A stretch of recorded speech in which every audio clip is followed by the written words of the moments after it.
आज हामी दर्शकवृन्द खोटाङ जिल्ला र ओखलढुङ्गा जिल्लामा पर्ने दुधकोसीमा माछा मार्ने भनी जाँदैछौँ। माछा मार्न त खासै सजिलो छैन दर्शकवृन्द, साह्रै नै अप्ठ्यारो पर्छ। कोसीमा त्यो पनि भेलबाढी आइरहेको अवस्था हुन्छ। जयराम घाट हामी पुग्नेछौँ। ओखलढुङ्गा र खोटाङको काखमा लुकिरहेको जयराम घाट भनेर पनि चिनिन्छ। जयराम घाट हामी पुगिसकेपछि त्यहाँका हरेक मानिसहरूसँग हामीले भेट्नेछौँ, कुराकानी गर्नेछौँ र त्यहीँ बसोबास गर्दै आउनुभएका पुर्खौँदेखि भोगचलन गर्दै आउनुभएका एकजना लिम्बू कान्छा दाइसँग हामीले भेट्नेछौँ। भिडियो आजको अति नै रमाइलो र राम्रो बनेको छ।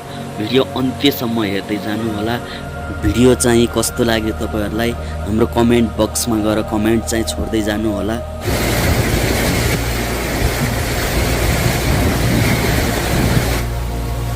साथीहरू यो कुन माछा हो, यो कसरी कहाँ कसरी उत्पत्ति हुन्छ, यो माछाको विषयमा बताइदिनुहोस् त। चाहिँ गर्दी माछा हो। हजुर हजुर। यो गर्दी माछा चाहिँ खास गरी बल्छीमा लाग्दैन। आजको यात्रा चाहिँ सुरु गरौँ। तल देखिने कोसी चाहिँ दुधकोसी भनेर चिनिन्छ। हामी पुगिसकेको छैनौँ। पुगिसकेपछि सबै जानकारीहरू तपाईँहरूको माझमा ल्याउनेछौँ। हरेक कुराहरू सोझबुझ गर्नेछौँ। बुझिसकेपछि जयराम घाट वरपर घुम्नेछौँ। वरपर घुमेर हरेक कुराको सेयर गर्नेछौँ अनि तपाईँहरूको माझ प्रस्तुत पनि गर्नेछौँ। तल देखिने कोसी चाहिँ दुधकोसी भनेर चिनिन्छ।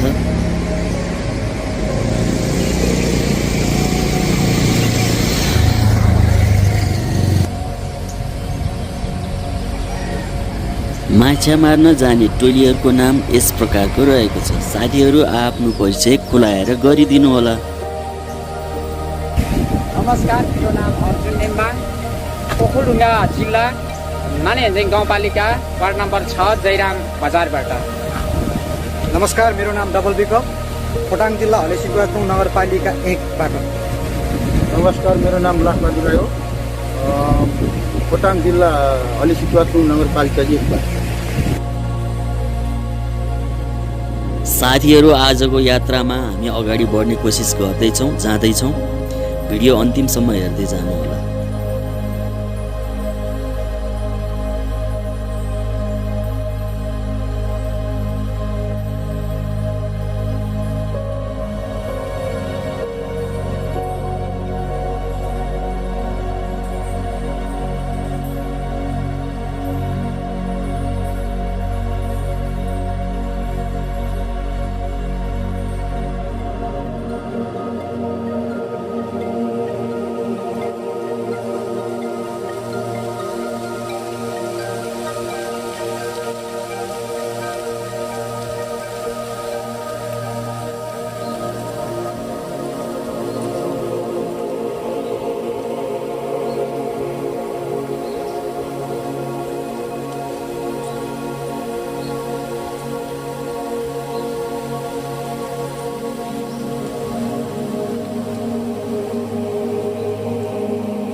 तपाईँहरूलाई कस्तो लाग्यो घुम्नेको अवस्था, केही बताइदिनुहोस् न।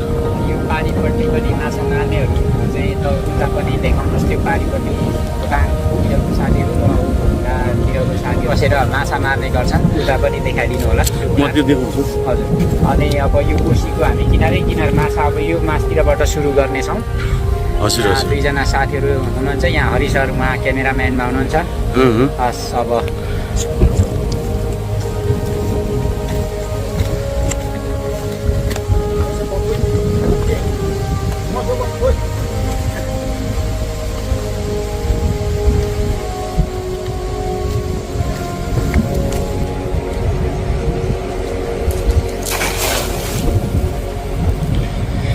दर्शकवृन्द, माछा चाहिँ यसरी मारिन्छ जालबाट। हामी माछा समाउने प्रयास गर्दैछौँ। कतिको पर्छ जालमा चाहिँ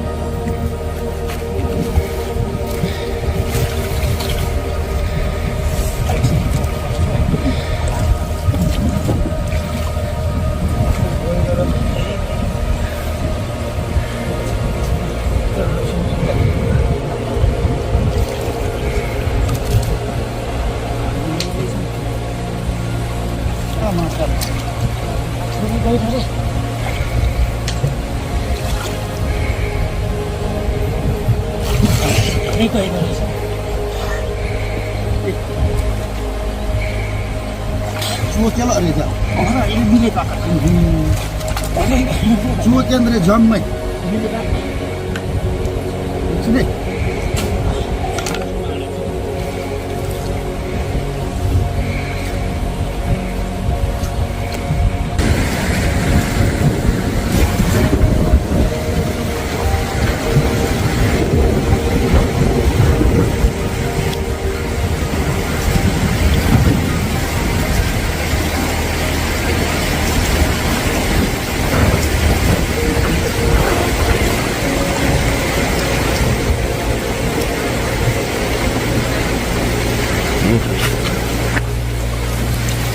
यो एउटा लोहरी भन्ने अनि यो एउटा काप्रे भन्ने माछा परेछ। जलमाथि राख्नु त जलमाथि ल एकछिन फुकाल्दैछु।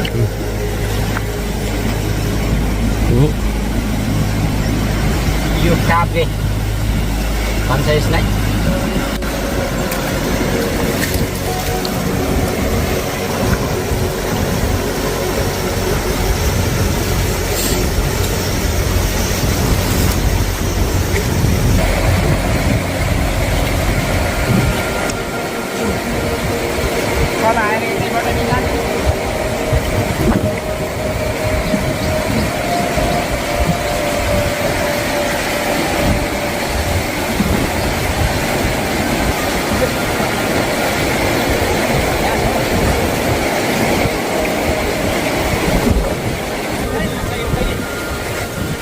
गाइज हेर्नुहोस् त, ल एकचोटि देखाइदिनुहोस् त। एउटा परेछ, गतिले माछा परेछ।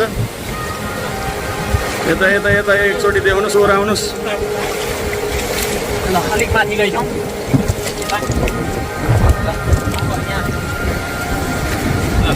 गाइज धेरै धेरै ठुलो माछा परेछ।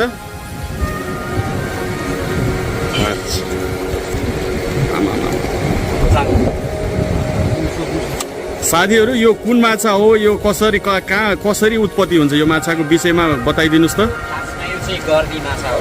हजुर हजुर यो गर्दी माछा चाहिँ खास गरी बल्छीमा लाग्दैन। यो हजुर हजुर जाल एउटा पकाउने जाल र छोकुवा जाल यस्तैमा मात्रै लाग्छ यो।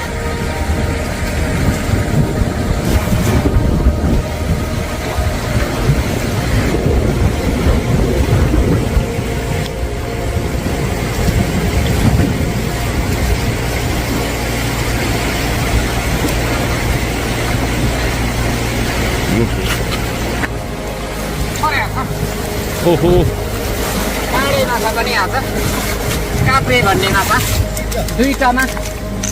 यो एउटा लोहरी भन्ने अनि यो एउटा काप्रे भन्ने माछा परेछ। जलमाथि राख्नु त जलमाथि। ल एकछिन फुकाल्दैछु।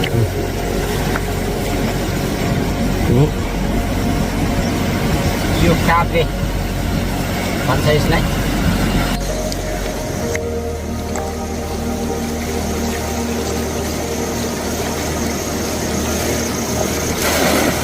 वाह वाह, दामी सर्ट हान्नुभयो ल अहिले चाहिँ।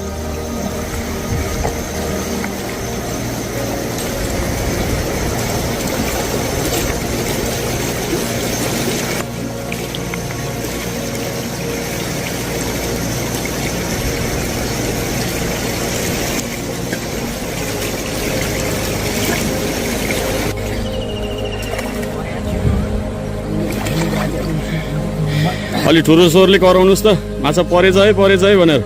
परेको छ माछा चाहिँ भित्रै बस्नु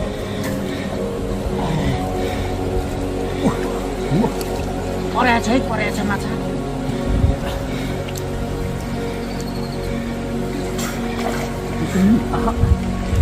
गतिलो एउटा माछा चाहिँ सानो छ है। त्यहाँ बस्नु न। एउटा निकै गतिलो छ, एउटा अलिक सानो। यो एकछिन है।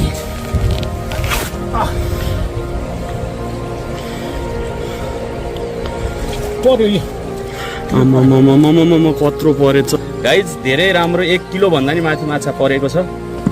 धेरै धेरै ठुलो माछा समातेको छौँ हामीले। उक्लिँदैछ। यसलाई चाहिँ गर्दी माछा भनिन्छ।